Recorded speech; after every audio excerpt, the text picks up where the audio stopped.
The most widely published book in human history reveals that we are created in the image of God.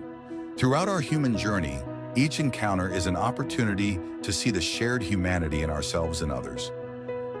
Regardless of one's views on religion, each experience and each story weaves us together towards a common a path of transformation, a process of growth and understanding, a recognition that, at our core, we share a common destiny. What does the search for truth really mean in our lives? How can we find a sense of unity in a world so diverse and divided? As we reflect on these questions, we start to uncover a fundamental connection that binds us all beyond our differences. Welcome to Created in the Image of God, Building Vibrant Communities, with our host, Wade Franson. Tonight's episode is The Mockingbird Gospel. Good evening, everyone. It's Wade Franson, and we're back for episode number 189 of Created in the Image of God. I have a wonderful guest in the studio tonight, somebody that I met a few weeks ago, and we've talked a little bit about doing the show tonight. He is he's been working with, I can't remember now if he's the founder. I think he's the founder, but he's certainly been very involved in something called Mockingbird Ministries, the Mockingbird Gospel. He has spent years bringing theology down to earth and translating it into language that is accessible. He's written a number of books. He's got one out now called The Big Relief, which we will learn about, as well as his unique approach to grace and making sure that it's done with a little dash of humor and a little dash of pop culture so that it's very accessible and available for today's audience. Welcome to the studio, David. Hi, Wade. It's so good to be here. Thanks for having me. So clarify my mangled intro there about your relationship to Mockingbird Ministries and the Mockingbird Gospel. Sure. Mockingbird is an organization that I did help found, or was founded with some friends about 18 years ago, and it was founded in New York City, and it's since blossomed far beyond that. But the Mockingbird Gospel is that's not like a technical term, but I think sometimes people associate our organization with a form of a version of Christianity that really centers the grace of God in hopefully a trenchant but also playful and accessible way on all the things you said. And these friends, these co-founders, were they in the same denominational context? Were they a diverse group of friends? Were they college buddies? Who were they? And what was your sort of thinking around the founding of this? Well, we were I was working as a youth minister at the time in a parachurch organization that worked in independent schools and prep schools in New England, and so a few of them were friends from that work. But then also, I'm an Episcopalian, grew up in that denomination. I mean, spent time in many other denominations, but most of the original founding of Mockingbird was a bunch of sort of youthful, probably naive Episcopalians who were tired of kind of culture wars and denominational politics and wanted to get out there and use the internet to do something creative and really grace focused. So it quickly spread beyond that. We're certainly not affiliated with any specific tradition, and we have people who write for us and speak for us that are coming from all sorts of different backgrounds at this point. But that's where we began. Well, let's go back a little bit further in time then. That's maybe a good segue. Your origin story, created in the image of God. We're all unique. How were you created? Who were your parents? What were the circumstances of your surrounding? What was little David like when he was running around as a toddler and growing up? And what forces formed and shaped you before you took conscious thought to become who you are today? Well, gosh, that's such a wonderful question, and people don't ask it. It's precisely with those parameters, which are so expansive and wonderful. I was born in the late 70s, 79, in New York City, downtown Manhattan, which was a very kind of a grisly place at that point. It was post-Vietnam New York City, where it was not the New York City that people associate with today. That's kind of a big shopping mall. My father was he had been raised in Christian Science, and my mother had been raised Methodist, and they had um, both had kind of radical conversions in their early 20s. And my father had actually gone into the ministry. So he was working as an Episcopal minister in Manhattan. But she's from the South, he's from the Mid-Atlantic. He's actually more of a Yankee, grew up in New York City himself. She's from Central Florida. Um, and so I like to think that I'm the product of these two very different people. It is an opposites attract situation. They're still very happily married, over 50 years later. Um, but so what was I like? We moved out of out of downtown New York when I was about 3 years old. My father's imagination probably shaped our childhood. I had a very stable and nurturing mother, and a father who was quite uh, who was quite intellectual, eccentric, loved movies, loved music, was always going to concerts and things like that, but was a very devout Christian person. So it's a as I look back, I realize it was quite a strange brew that I was coming out of, because a lot of times people who are born in sort of more devout situations are cordoned off from the culture, and they never get to read certain books or listen to certain records. But that wasn't my childhood at all. Um, but so anyway, we moved out to the suburbs. I was a sensitive kid. I think I was a middle child of three boys. I look back and think that I sort of felt like I carried the weight of the world on my shoulders. I had a very rambunctious older brother and a more introverted younger brother, and so I probably took on the mantle of the achiever, which has filtered its way into my work. Um, but yeah, a sensitive kid. I was always told I was pretty hard on myself, but I had a lot of friends. Humor has always been very important to me. Um, well-rounded was the phrase that got tossed in my direction a lot, but I think I always wanted to be just good at one thing, but I was always told I was well-rounded, which meant you're pretty good at a lot of things, but not really good at anything. But anyway, we moved around quite a bit because my we moved to South Carolina, so I was in the tri-state area around New York City for until I was about 8 or 9.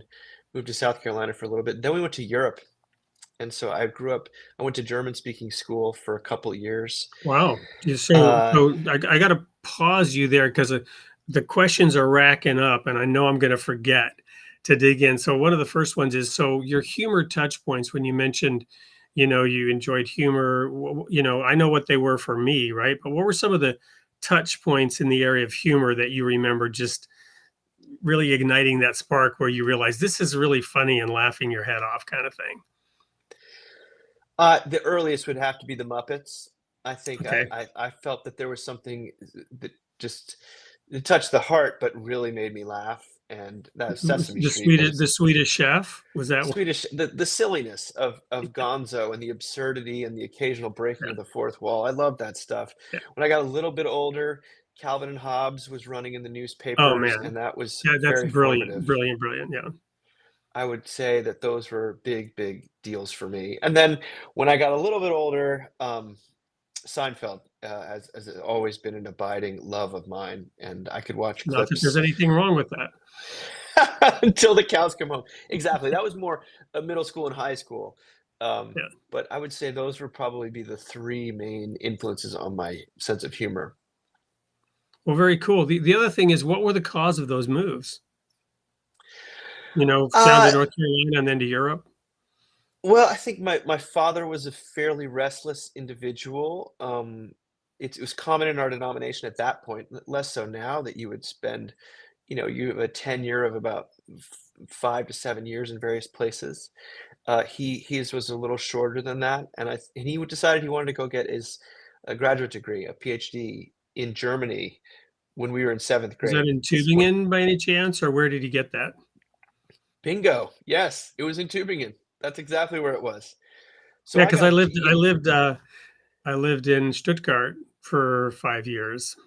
I was Oh, pastoring really? a three-church circuit in Stuttgart, Basel, and Zurich for Well, our we lived small in Zurich denomination. for 1 year while he was in Tübingen and then moved to Tübingen, and which was, for a 14-year-old kid, uh, which is what I was at the time, although I was yanked out of prep school in South Carolina, which is a very different scene than, 8th grade and gymnasium in Tübingen.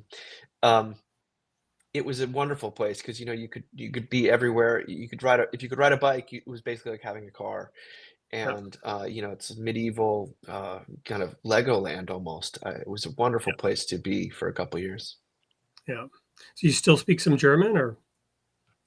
I do, I do. I studied German in college, and it ended up going and living in Vienna for a Oh, wow. year. So, but we were moving around quite a bit, so they sent me to boarding school in Connecticut.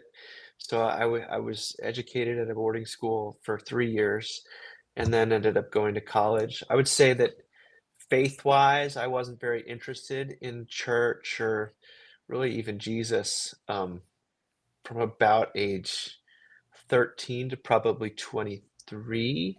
I wasn't Hmm. antagonistic because I loved my parents and didn't see them as foolish or misguided.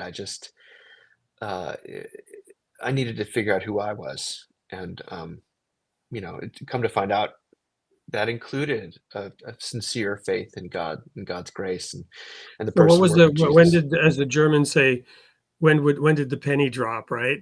I mean, y I'm debating here whether I should launch into German with you, but I'm looking at the audience and I'm not seeing anyone saying go for it. So, anyway, so, yeah, what was the turning point that made you, think more seriously about faith and getting involved in religion and Jesus and The first thing that happened was when I said I was in Austria for a year by myself, direct matriculation. Uh, I got very quite lonely, but also, I mean, I eventually made friends, but it was just, plopped into the enormous university system there. And I took a class on the Bible, on the Synoptic Gospels. So I actually read the Bible first in German, um, the Luther ausgezeichnet. translation. Danke. I mean, I Yeah. used to give sermons in German, obviously, when I was doing that church circuit. So it's been a while, but Oh my yeah, goodness. yeah. Well, so I actually read the Bible for the first time. I mean, I grew up Episcopalian, which is, The Luther Bible, I assume. yes, the Luther Bible. Um, and I was transfixed by it. I don't think nothing can really prepare you for that.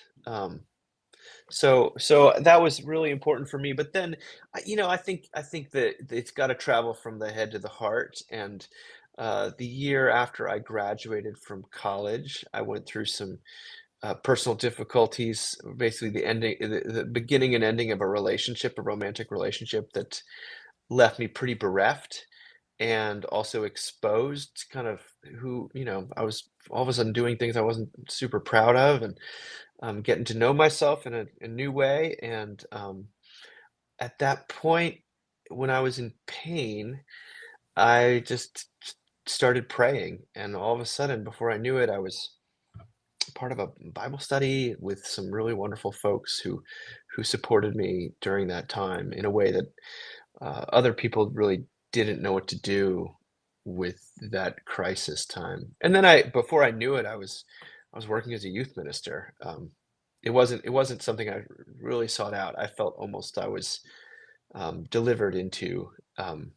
And then had a very steep learning curve of what on earth am I doing here? But as time went on, we talked about humor. I met, it was very important to me that I found some Christians who had a good sense of humor because my experience of Christians at high school and in college was that they took themselves extremely seriously Yeah. and were not very funny. So meeting some Christians who could really laugh and make me laugh was instrumental. So it's all sorts of things. You look back and um, you see that there was maybe more going on than you realized at the time. But those are the broad strokes. Well, little anecdote from when I was in Stuttgart, there were a couple of brothers actually from Tübingen who joined our church, And we were actually not even a denomination. Actually, before I go into this little anecdote, the Episcopalian Church, because I recently learned that there are 40,000 denominations. I was shocked. I knew there were many, but 40,000 denominations? That was Mm. shocking. Okay, fact checkers, go make sure that's right. But that's what somebody told me, and I kind of don't doubt it. But the Episcopalian Church, where does that come from? What is it? Who are they? Well, it's originally the Church of England. It's the Church of England in America is the Episcopal Church, originally called the Protestant Episcopal Church. Now there's such a thing as that, the Anglican Church and the Episcopal Church, but historically speaking, the Henry VIII wanted to get divorced, and he couldn't be Roman Catholic and do that, so he ran into this guy named Thomas Cranmer, who was extremely. He was not only a theologian, but a poet, and he could really write. So this was a man who had been truly convinced by Martin Luther's theology about justification by grace through faith, and the priesthood of all believers, and all of these wonderful things. And he Henry VIII sort of leaned on Cranmer to start this new church that was kind of, people sometimes characterize it as like a halfway house between Rome and Geneva, or between true Protestant low. It still has some ritual, but it's really just, when you say an Episcopal Church, it's usually just something that's governed by the Book of Common Prayer that Thomas Cranmer wrote. It's wildly varied in its expression, which is one thing I think is interesting about it.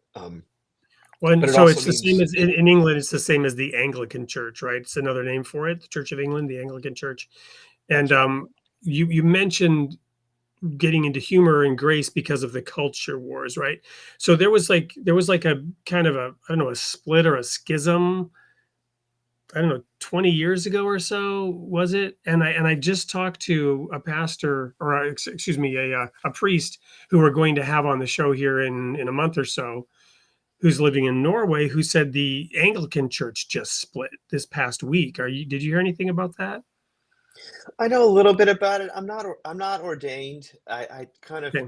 intentionally not ordained. Yeah. There's a lot of splits always. If you're dealing with any Protestant denomination, the Well, and last that's how 50 we get years. 40,000 denominations, right? And then the reason for this particular split was the Archbishop of Canterbury is now a woman, and that was a bridge too far for some.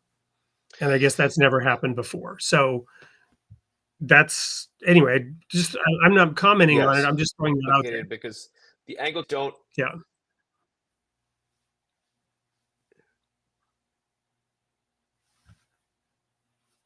Uh, the uh, the the the Anglicans don't the Archbishop as like a pope. So it's a strands of Anglicanism do. It's wildly convoluted when you get down to it. I don't want to minimize what the heartache that a lot of people feel around a lot of this stuff, but I find it easier to exist as just a Christian. Um, and my local church, which I happen to really love, is an Episcopal church. And but I feel at home in a Methodist church, a Presbyterian church. I've spent time in Pentecostal churches, and um, I went to a Catholic university. I feel like I've had some tours of different expressions of Christianity, and I think without sounding glib, I think there's wonderful things. There's blind spots, but also really strong things about almost every expression. Yeah, well, let me wrap up this opening segment then with this little anecdote. And part of the reason I threw that in there is just that people taking themselves too seriously, right? Our I resigned from the ministry when the denomination I was a part of, and again, it wasn't really a denomination because we didn't accept the Trinity, which made us heretics. So we didn't get to really call ourselves a denomination, if you will. We were kind of outside. Mm. But when our church split right down the middle over doctrinal differences and couldn't somehow keep it together, that's when I realized this thing about taking oneself too seriously. Though that was not how I put it at the time. But it was a serious matter that we were taking ourselves so seriously that we couldn't stay together. You follow me? That we couldn't Oh, work out sure. whatever differences there were. So I resigned in 1995 from that to separate my faith from my paycheck. But before that, when I was over in Germany, this was actually only like 3 or 4 years before that, before I returned to the US. Um, there were these two brothers who were studying theology in Tübingen who joined our church, our denomination, which was very different. We, for example, also did not believe in um, going out and trying to preach the gospel outside. We believed where Peter said, "Be ready always to give an answer to everyone who asks you." But we didn't feel it was our requirement to go out and profess Jesus to others, right? But these two brothers came from that, and this one brother told me that he used to get on the U-Bahn, the subway, and he would always be nervous when somebody said, and he'd break out into a sweat because he felt this obligation to preach Christ to the person who sat next to him. Hmm. And for him, it was a big relief to not have that burden because in Germany, largely Jesus, it's not a new thing that people haven't heard of. And you know what I mean? So if you imagine having to talk about Jesus to everyone who's sitting next to you on the U-Bahn every day, back and forth, I can imagine breaking out in a cold sweat. But Mockingbird and your approach maybe lightens that up a little bit. So we'll go now to the video, and when we get back into the segment, we're going to have you unpack what all that is, how you approach it differently, how you maybe overcome that burden or that nervousness that this brother in Tübingen had.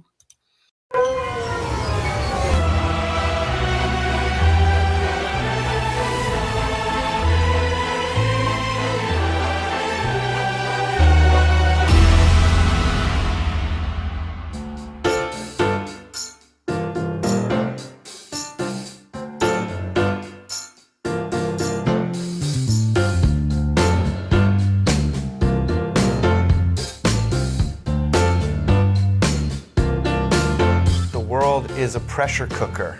No matter who you are, everyone is searching for relief of some kind.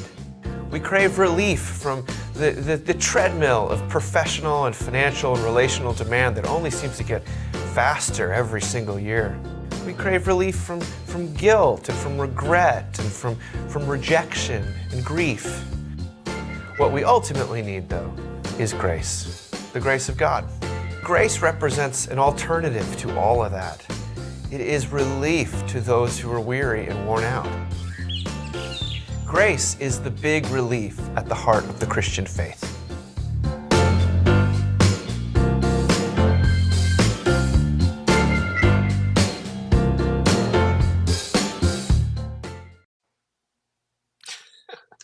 I really like that video. I've watched it a couple times now, and every time I see all the different ways in which stress impacts us at the beginning. So I thought we'd start off this segment by inviting you to give your definition of grace as it maybe applies to this book or to life in an accessible way. Sure. I think grace is one of these big words that can carry a lot of weight. And the book is an attempt to sort of wrap my arms around it without saying it is only this and not that, while also give it some substance. I think the classic definition of grace is it's a gift with no strings attached. That's the language of the Bible. Very often, Paul's words for grace is the same word as gift. I like the youth ministry version of unmerited favor. Unwarranted generosity is a good one. I really like a non-contingent compassionate alliance. That's a psychological definition of grace. I've heard people describe grace as one-way love. I think grace is a surprise. It's a surprising interruption in the sort of quid pro quo that usually defines our lives. So there's all sorts of ways, again, to talk about it. Those are a few that I find compelling. Well, as you were describing those, the image that was coming to mind for me was heaven smiling on us. Heaven smiling on us. Yeah, I mean that's that's beautiful. I mean that's really the theological definition is grace is the answer that the Bible gives us to God's disposition towards real people like you and me. So that's I think that and that disposition is not uh God is not mad at you. God is fundamentally gracious in the final in the end result in the last word is always the love of God, which trumps all the other messages we receive. The forgiveness. In the book I talk about grace as relief, and so I kind of catalog the pressures that we live under, which are many, especially different times in our lives, like the pressure to keep up, the pressure to always be growing, the pressure to always be producing, the pressure to, you know, uh, um, justify yourself, the pressure to save yourself and save the world. So I try to catalog those and talk about how different tributaries of grace are maybe are going to hit us at different times. So for someone who's filled with regret, forgiveness is going to feel like grace. To someone who's who's filled with anxiety about their status, well then the God's imputation of identity, his bestowing of sort of his child of that you were a child of God who's loved, that's going to really speak loudly. But if you're feel like you're a person who's captive or addicted, well then grace is gonna look like rescue very often, liberation. And so I go through all the various things that at least speak to my life as a person in desperate need of grace. I spoke earlier about how I've always had a very loud inner critic, always had a sort of a internalized a lot of pressure, even when it wasn't there, uh, or even when my parents tried to alleviate that. And so I'm desperate for the pardoning word, the room to breathe that we hear about in the grace of God. Yeah, so I'm reflecting now on that young man who joined our congregation in Stuttgart, and um, instead of feeling a burden and a pressure, um, just to embrace the person who sat next to you, and to I think I've certainly gotten more like that over the years. Hmm. Um, Even I'm reflecting even on how we do this show, to just welcome whoever it is, wherever they're coming from.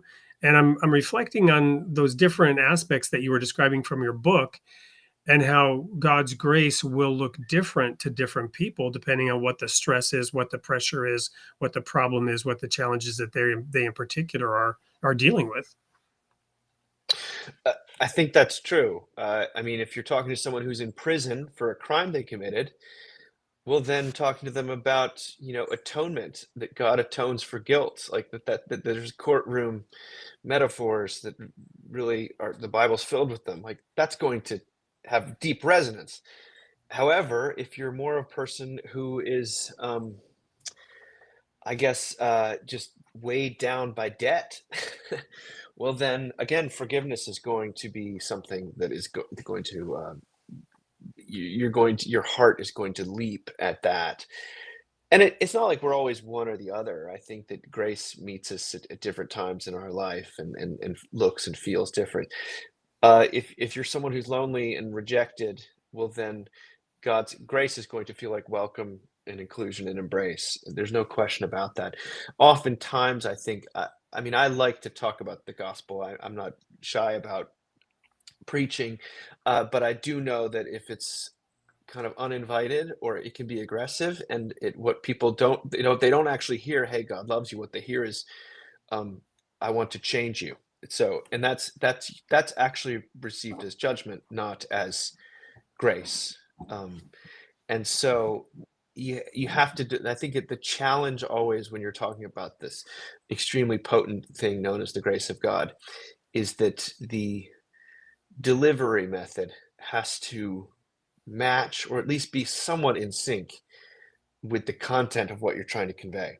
So if you're being overbearing and pushy about forgiveness, someone is not going to, it's not going to compute. The circuits are not going to match up. It's just going to feel aggressive and like an attack. So I think there are ways, and that honestly, my books have all been an attempt, and everything we've done with Mockingbird has been an attempt to not just talk about the grace of God, but to do so in a gracious manner that is full of humor, full of play, does not ignore the dark side of human nature or of our own lives, takes seriously human pain, but also takes seriously God in such a way, in God's forgiving love, in such a way that people feel addressed rather than condescended to or patronized. So Yeah, in terms of we don't how, always do it right. Right. right, we need a little grace around how we do this gracefully. But one of the things that I'm thinking of are a couple of analogies. One is that religion must inspire, not coerce. That's kind of something I've come to in terms of what is religion, how should it be practiced, how should it be applied. The other one is simply, we are the light of the world, not the loudspeaker. And when you just kind of contrast those two modes of operation, you think about the difference, right? What's the difference between a light and a loudspeaker, right? I love that. It's true. I mean, I think God speaks. I think that there's the word is the word. Of course. I think But if we're we're quiet enough to supposed to be a listen, light, you know. but we're supposed to be a light, exactly. And that's not always the case. And I'm drawn to lightness. I'm drawn to lightness in terms of weightiness, and I'm also drawn to light in terms of the world can feel like a pretty dark place, and my internal life can feel like a pretty dark place sometimes. I'm dying to get closer to the light. Yeah, another one is, I was reflecting recently, and I think I might have talked about this on an episode here recently. I actually spent a lot of time in the book of Genesis. I love it. It just seems to keep giving and giving. And I was focusing on this question that God asked Adam and Eve, who told you you were naked? Right. And now that can seem like an accusation, but it's actually kind of funny because it's like, I created you naked. They were naked. They were naked when God created them. Who Yeah. told you were naked? What does that mean? Does it mean who let the cat out of the bag? You didn't realize you were naked? It's much more subtle than that, right? You got to unpack that. Who introduced shame into the beauty that I created? Because when he created us, he said it was very good. Everything else he created was good, right? The light was good. The sea was good. At the end of the day, it was good. And when he created us, it was very good, right? Hmm. And so who told you were naked? You know what I mean? Where did that shame come from? Where did suddenly heaven smiling on you turn into heaven is scowling at you? I know. Shame is the first product of the fall. I mean, at least traditionally speaking, it's right there accompanying the lie. It's a deeply tragic reality that sort of goes all the way back to the beginning, but it seems to be what is offending our creator at that point is, wait a Well, but second. see, even that, Who right? who So let's talk about this for a moment based on the scripture, because this is something I came to, I don't know, maybe 7-8 years ago, because I've always spent a lot of time in Genesis, and that was really critical to our foundation. We didn't believe in original sin per se, as it's Mm, classically defined in theology. We didn't use the term the fall, but mm, we did believe that that was the time when we all went astray, right? And so I realized later that Paul says, talking to the Corinthian church, which is another, not good example. If you can't be a good example, maybe you can serve as a horrifying warning. And the Corinthian church did, right? So throughout history, the horrifying warning, you have need that somebody teach you again the basics. You're still drinking milk. You should be eating strong meat by this time. Strong meat, what is that? It belongs to those who by reason of use have exercised their senses to discern good and evil. That's what Paul says, which immediately, if you think about it, takes you back to the tree of the knowledge of good and evil. Paul is really saying a mature Christian is eating from the tree of the knowledge of good and evil, but he's processing it differently. She's processing it differently, right? Discerning, using the senses to discern good and evil. The issue with the tree was prematurely, immaturely, taking it the wrong way, coming to the wrong conclusions, influenced by negative doubt, right? The serpent casting doubt on what it is that God's doing, what he stands for. Is he really good? He seems like he's trying to keep something from you. He doesn't want you to become like him, right? How stupid is that? You know, we're created in God's image. Oh, God knows in the day you eat of that fruit, you're going to become like him, and he doesn't want that. You know, knowing good and evil. And Paul says, no, God wants you to know good and evil. He wants you to come to your own understanding, your own discernment of it. So I view the creation story, the Garden of Eden story, very differently today. It's simply an explanation of the emergence of consciousness, the emergence of freedom, the emergence of independence, the fact that God gives us autonomy.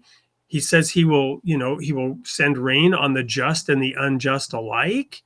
Grace is available to all, and all will eventually come back to understand that God is good, and will come to an understanding of the difference between good and evil through a million different paths in the light, right? If we have lights that can be an example and guide people towards it. So I don't even think about that story as the fall anymore. It's more like, okay, now the kid's going to be running around in dirty diapers for a while, you know, until it grows up. And that's what we did as a species. Yeah. You know, there's a maturing that comes individually and as a species throughout all of the revelation of God through, you know, Adam, Noah, Moses, Abraham, Jesus. This constant education. I certainly love the God seeking after those who are hiding in shame. I think that there's that story of the rest of the Bible seems to be God's refusal to give up on these wayward, however you want to put it. I'm not. Yeah, I always think of the fall is probably, and that's just a shorthand for me. But I would say that it's more of like a reaching up, and then a believing something. Unbelief is probably how some Protestants would talk about it. The doubt that you're saying, like I don't actually believe what I was told, and but Because what I focus on there is again, always in Hebrews, you know, the faith chapter, it is those who would come to God must believe that he is, and that he is a rewarder of those who diligently seek him. And it's that doubt that somehow God doesn't have our best interest at heart that allows that sort of worm of self-doubt and shame and fear to enter in. I think Martin Luther said that the root unbelief is the root of all sin, and I think that's probably part of what he was getting at, this failure to, or at least resistance to, taking God at his word. That there's something, but I mean, I happen to have a sober view of myself, at least, and that I have a resistance oftentimes. I want things my way on my terms, and I don't. I wish it were as easy as me knowing what the right thing was, or the right thing to believe was, and then I could just do it. But there's some kind of internal rebellion that needs to be reckoned with. So, I mean, this is where I actually think grace comes in. However you want to frame it, you have God not leaving us to our own devices, not leaving us to the lies that we adopt, that we take on board, and you have this pursuit, this sort of passionate, sacrificial pursuit of the dirty diapered child, which I find to be tremendously comforting, because in my own life I often I don't find it to be a linear progression ever. I find that I do some things better, I believe, in some ways more, but then new things are always being uncovered. where I still need God's intervention and power and grace to So, bring me so, to that light. so part of the work then of Mockingbird in your books, is it to sort of coax that person out a little bit, out of that resistance, maybe out of that rebellion, to help them make it easier to take a first step? Or what is it that you're kind of trying to achieve there with the approach that you take? Well, I'm trying to make it, first of all, why would any of this, why would any of these Christian ideas, stories, scriptures, why would they be of interest in the first place? Sometimes I think that we just expect people to be interested in the Bible because it's the Bible, but they're not. Right. I mean, I'm trying to demonstrate the need and the experience we're already having of our own inadequacies, our own shame, our own fear, our own guilt, our own inability to treat others the way that we would like to be treated. I think that I'm trying to surface these things, not necessarily in a condemnatory way, but to name them, and then to translate or use fresh language for the beautiful message about who God is in Jesus. Um, and so each of my books tries to take a different sort of pile of Christian resources and sort of maybe dust it off for the sake of contemporary traction in contemporary people's lives. So when I wrote this, Seculosity is a book I wrote back in 2019, and I was sort of talking about replacement religion and how people aren't actually any less religious than they used to be. They're just religious about different things. Yep. They're religious about politics. They're religious about exercise. They're religious about food. They're religious about romance. And that is burning us out because there's no mercy in any of those replacement religions. There's no grace. But that was really ultimately a Trojan horse for me to translate the doctrine of justification by faith into contemporary language, which sounds like this antiquated, boring, irrelevant thing. Justification by grace through faith. What is that?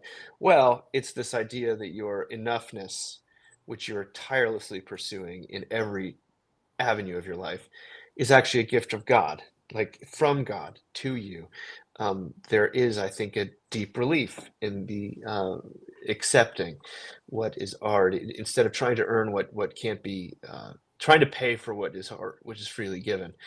So, and then Low Anthropology, I tried to take a view of human creatureliness and limitation and sin, just and try to bring that into a why would someone ever even want to believe this?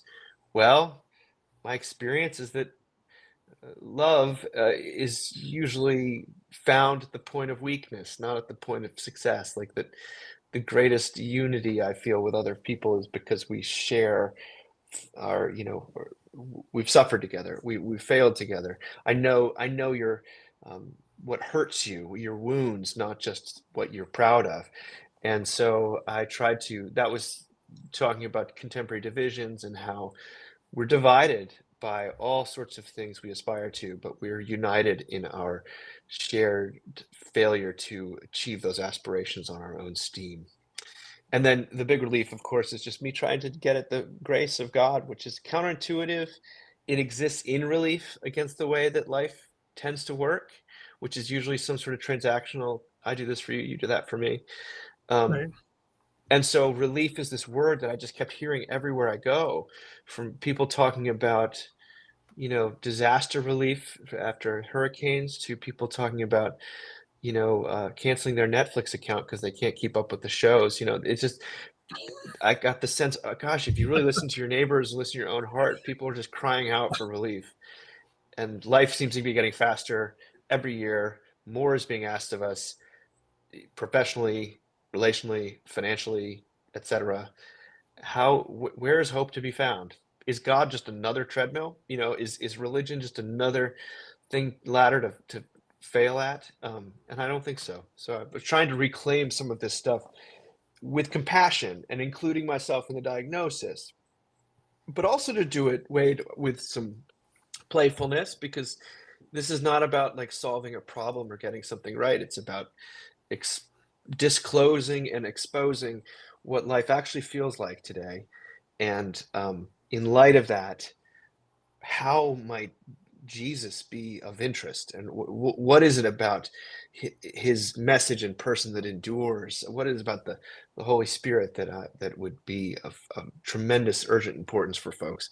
Um, whether I do it successfully or not, I don't know, but that's what I've tried to do, because there's a lot of books out there written for Christians. There's a lot of books out there uh, that are helping those who are growing in their faith in all sorts of ways. But in my own ministry and work in Central Virginia, I didn't feel like I had a lot of resources to give to people who were sort of curious, but not quite there emotionally, or they needed some coaching with the plausibility structures. It's a lot Well, of things I just said. no, it's awesome, and I'm just drinking it in. I really love your approach. I love I'm just reflecting and thinking about everything you're saying. We're going to go to a really quick commercial break, and when we come back, we're going to ask the question: where are you growing next? How has all this been working, and what is the feedback, and what's next on the horizon for you, for Mockingbird, for your writing? Don't go anywhere. We'll be right back with more of David and the grace of relief. What if everything you thought about healing was missing one vital piece? 7 generations of doctors, one man who took a different path. Betty Carmichael never went to med school, but he discovered something that science can't always explain: a spiritual process with the power to heal. Inside one of the nation's toughest recovery centers, he tested a 3-step spiritual method to address the real root of suffering, what he calls the prayer of freedom. An unexpected result happened. Nearly 90% of participants walked away healed in under a week. Now he's sharing this powerful process with the world, one that works regardless of religion or belief. Discover the prayer of freedom and unlock the life you were meant to live. Welcome back to Creating the Image of God. I'm here with, and I got to look up your name to make sure I pronounce it right, David Zahl, who co-founded Mockingbird and has a new book out called The Big Relief. So we've been talking a lot about your approach to grace, David, and making it accessible. So what's next for you? I know you're currently traveling the nation. The book's getting great reviews. I was looking at some of them on Amazon, and it's like way over 4.5 stars. Is like one lower review, but the person didn't actually leave a review. We think they probably thought the book was great and got the numbers reversed. But anyway, so what's next? What's on the horizon? Where are you growing next? Well, this is the big question. I've got a lot of different projects I'm thinking about moving into. There's a chapter in the book about play as the relief from productivity. This feeling that, I have to produce. I live every day having to. If something's not productive, it's not worth doing. And play is sort of the form that grace often takes, which is play is something you do because you delight in it, and you enjoy it for its own sake. And I think play is a mode of being in the world that grace makes possible. And I've just written a long article about it that'll come out in Christianity Today, I think in about a month. But I've thought about possibly expanding that into a book, into a short book, because I think that this play is usually also synonymous with freedom. And I think there's something deeply, the great question of the Christian life is sort of, what will you do now that you don't have to do anything? And so I want to play is something I want to explore how it works as a church, and as a creative person, as a writer, as a man. I think men in middle age stop playing unless they're playing golf. So I want to explore that. That's one thing. I'm also very interested in loneliness and in middle age among men and women, but how do I weave that into the other? I mean, I'm very interested in perfectionism, the addiction of revenge that sort of seems to be afflicting our society. So I'm not exactly sure. The play thing feels like the strongest and most constructive. Um, I don't want it to sound flaky, but I think it could be generative um, as a project to go about playfully. Because certainly I have three boys. I need that reminder. We talked about Calvin and Hobbes earlier, and and Yeah. the Muppets. These things all. I think the world is such a heavy place right now that almost like a Christian act of resistance is almost to play and to Well, um, no, I love make. that idea. And I don't think I shared this with you, but I was diagnosed many years ago with a chronic crippling disease. And this was all during that time when I resigned from the industry. The reason I actually moved back from Europe to the US was on temporary disability. And I was then offered permanent disability.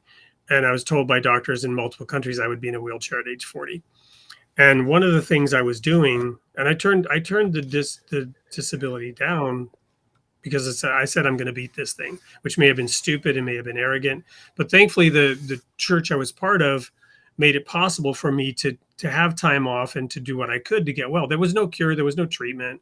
But one of the things that I was doing was swimming. I was staying on the campus where I had gone to college while during this period of recovery, and they had a big Olympic swimming pool for the college there, and I would go swim every morning.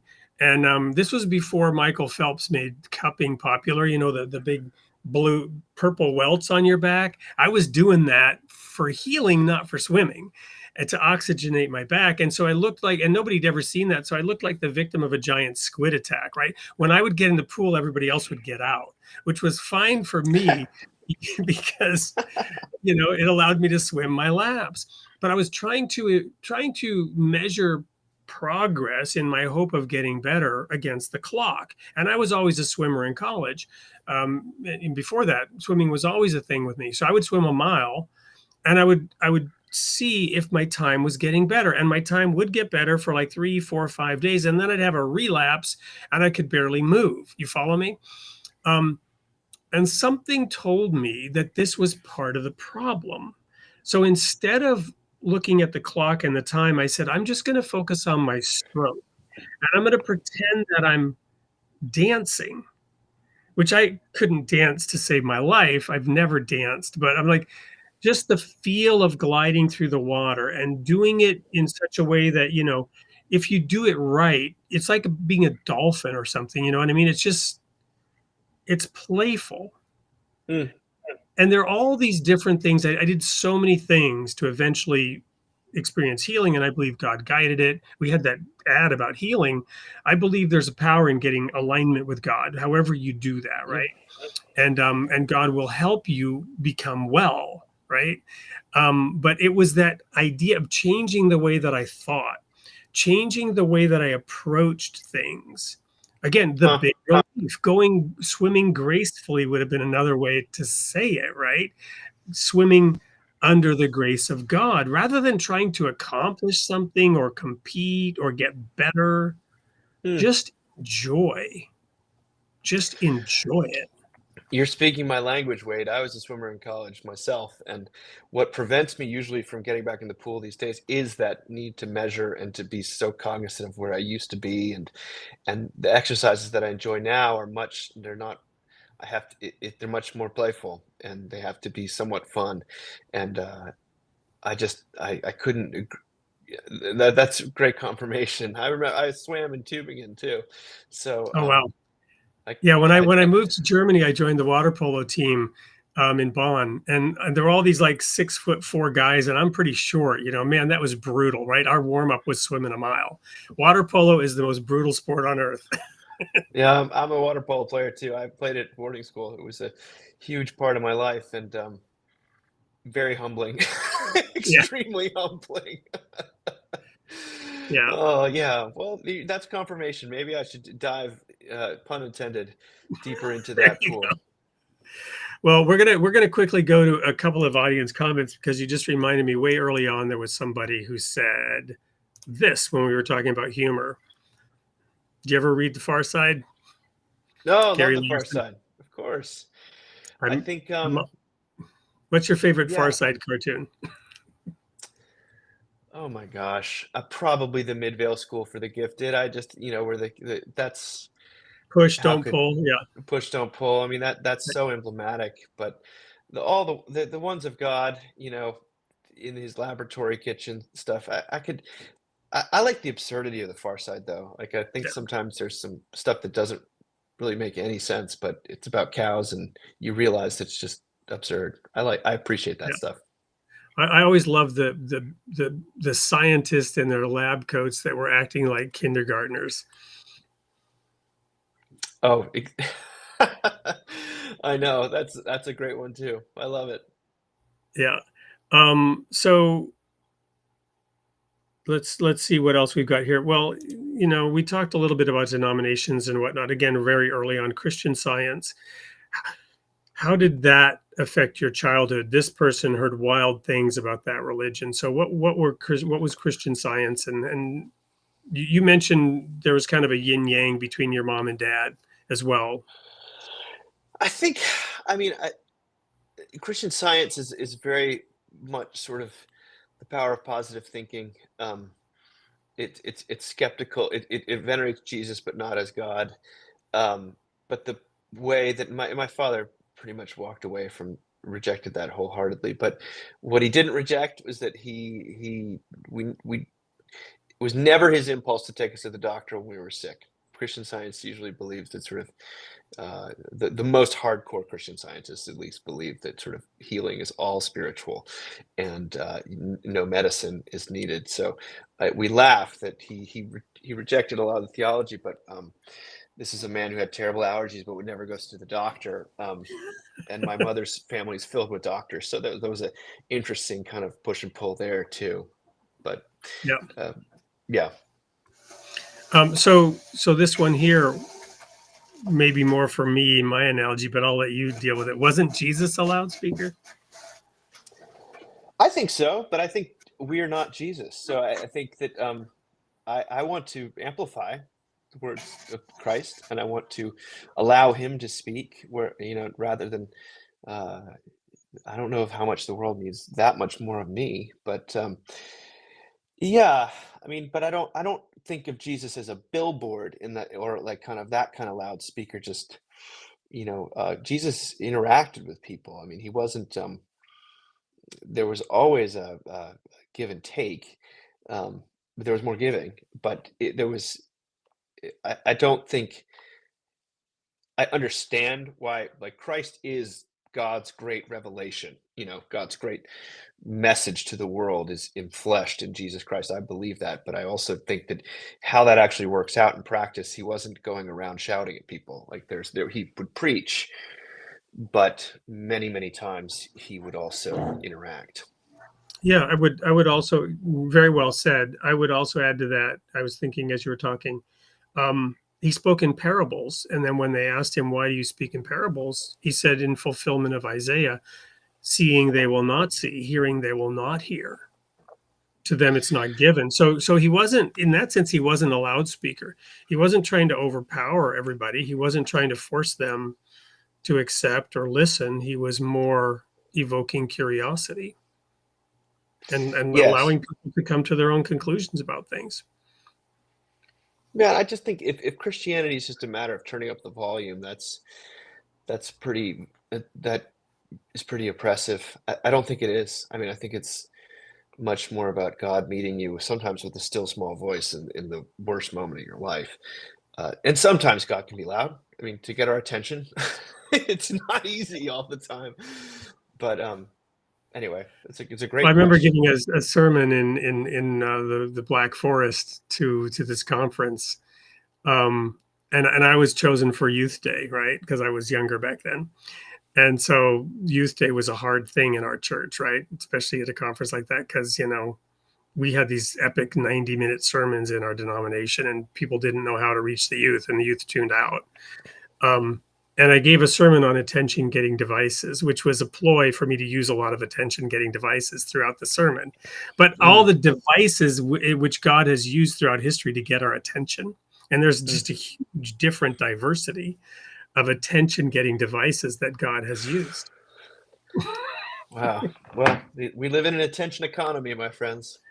Yeah. Well, here's one for you. What practices or rhythms help you stay grounded in grace when you're in a season of busyness or fatigue? Well, for me, a lot of that revolves around church. I go to a church that I enjoy and I love, but I also it's a place where I get to serve other people. And I go there at least 3 times a month. I'm part of a men's Bible study on Wednesday, and I like to wake up when I have the chance to and journal and read and do the things. A prayer journal is really important to me. It hasn't always been, but right now in my life, it's become important. But the other, I also try to. It is important for me to take care of my body, get enough sleep, all those sorts of mundane things that sometimes I think I'm so spiritual and don't need, but I do.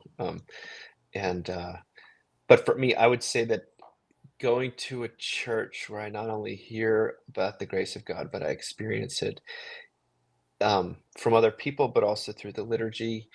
I know I can rely on that it's not people making it up as they go along, that there's but the Holy Spirit's not somehow checked at the door.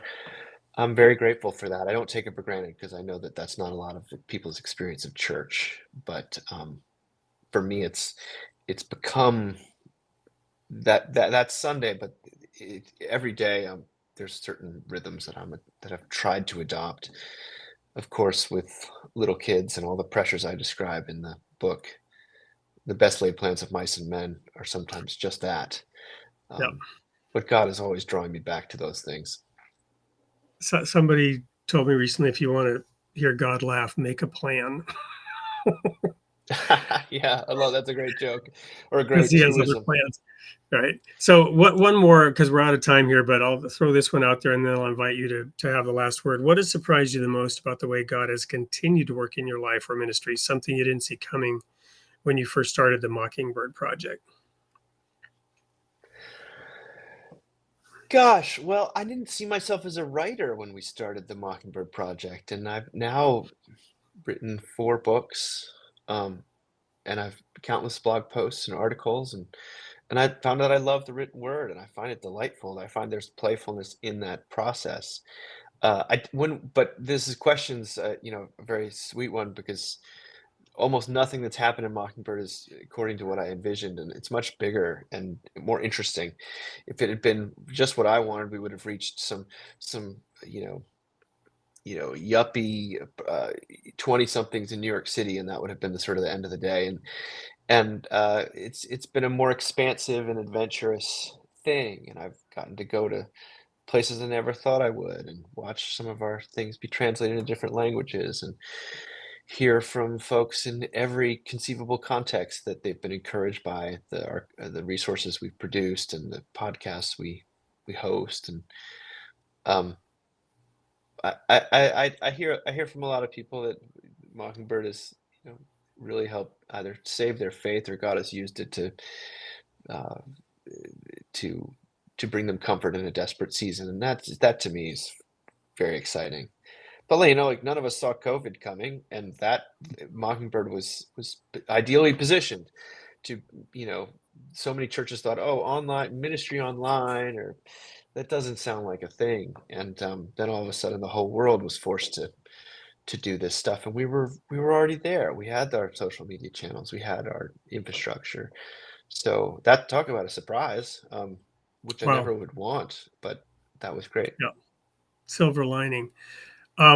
So how people go, mockingbird.com, obviously the big relief, they can get it on Amazon.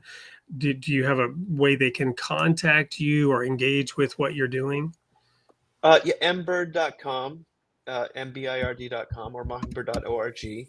People can find us there. We have a conference coming up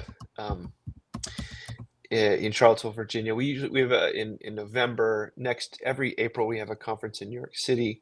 But I host a podcast called the Mockingcast, and that's every 2 weeks. That's sort of talking about all sorts of cultural touch points with the grace of God. But my books are out there, and I'm not hard to find. Wonderful. So, last words. What do you want to leave the audience with as we wrap up here? And after that, we've just got one thing, which is to air the sneak peek for next week. Well, I just want to say that I'm seeing these comments, and I'm very someone it's got a screen name "Selling England by the Pound," which is just about my favorite record of all time by the band Genesis. So I just have to say that out loud.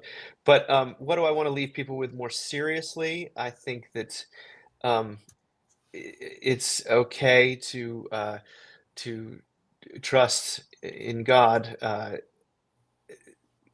God is gracious and not mean or capricious.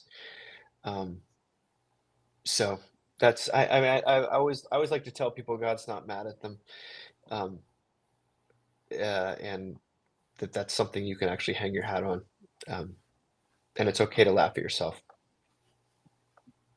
Amen.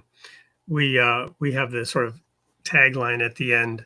Remember, you are created in the image of God, and God loves his creation. Well, what a better way, what better place to end than that.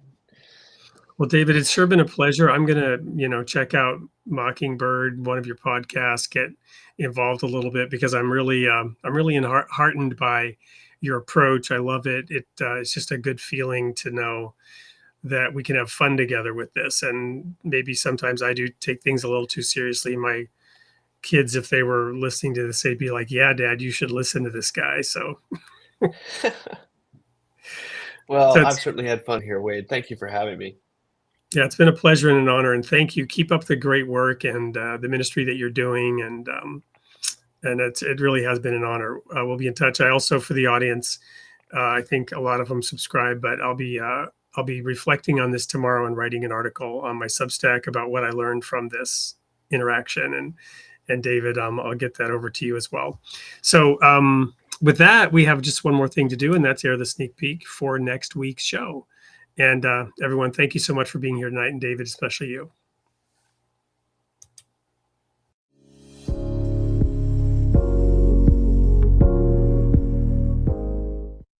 Hey, everyone, it's Wade Franson back in the studio with an amazing guest for this coming Tuesday's show at 8 p.m. Central Time on Created in the Image of God on November 4th. I'm here with Brian Zond.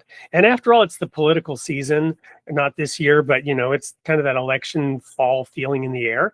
Brian, among many other things, aside from building a very large church that was very successful, pastoring it for 40 some years, and has written a number of books, including one called Postcards from Babylon. And we're here to talk about the role of religion in society and Brian's take on the early church, Emperor Constantine, and many other things. Welcome to the studio, Brian. Thank you, Wade. Good to be with you. Well, I'm going to open up with a real fun softball. You said one time that you wrote Bob Dylan on a ballot for president. What's your favorite Bob Dylan song? Oh my goodness. I can't tell you the favorite song. I'll give you a favorite album. My favorite album is Blood on the Tracks. But I also like Blonde on Blonde, but I also like Time Out of Mind, but I also like Highway 61 Revisited, etc. So I can just give you a favorite album. That's the one that starts off with Tangled Up in Blue. That's the opening track on Blood on the Tracks, Tangled Up in Blue. My absolute favorite album. And where do you want this killing done? You can do it out on Highway. Let me give you the whole thing. God said to Abraham, "Kill me a son." Abe said, "Man, you must be putting me on." God said, "No." Abe said, "What?" God said, "You can do what you want, Abe, but next time you see me coming, you better run." Abe said to God, "Where do you want this killing done?" God said, "You can do it out on Highway 61. Yeah, thank you. I mean, Bob Dylan is amazing, Yeah. I don't think he would want to be president. I don't know if he'd make a good president, but I can see why you voted for him. Yeah, I voted for him. All right. So Bob, Brian, so weaving in all of your, and the names of your books, the titles of your books, I mean, you have so much wisdom, history, experience, but also you kind of weave in things like that to reach people. What is it about that with you? Well, I'm greatly influenced by the arts. And I'm not necessarily weaving those in to make a point or to attract people. It's just how my mind works. In fact, my most recent book is called The Wood Between the Worlds, A Poetic Theology of the Cross.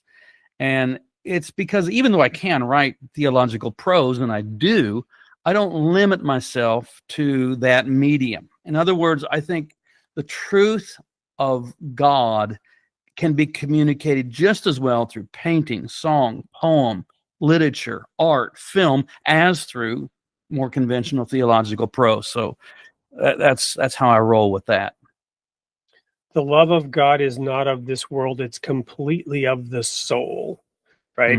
I'm inspired by what I'm hearing from you, and the audience is going to be inspired when we have a full hour to unpack the many aspects of what you've learned over the years. So to the audience, this is one show you're not going to want to miss. Please be there at 8 p.m. sharp on November 4th for Created in the Image, 8 p.m. Central for Created in the Image of God with Bob Zand. We'll see you there.